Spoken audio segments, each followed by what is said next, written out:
আমি পুচকে করলাম ইরিটেট। তো বেসিক্যালি হলো কি, মা আমাকে বিছানোর কাজ দিয়েছিল, সেটা আমি পটপট করতে লাগি। আর গাইস, এই কাজটা শেষ হয়ে যাওয়ার পরে আমি জানবো পুষির কাছে।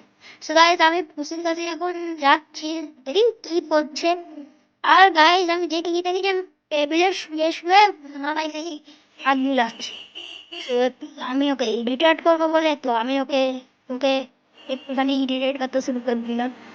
তা আমি ফার্স্ট ওকে ধরে ছেড়ে দিলাম, ওকে আঁচড়ানো চেষ্টা করে দিতে আমি ওকে ফেলে দিলাম। আর তারপরে আমি ওকে এখানে শক্ত করে ধরে ওপর দিকে তুলে ফেলতে লাগলাম। তারপরে ওকে চার ধাপ মারতে লাগলাম। গাইস, বুঝি ভাই আজকে আমার কাউকে রেগে যায়। আমি তারপরে ওর ঘাড় নেড়ে দিলাম, এমনি করে তার ঘাড় না।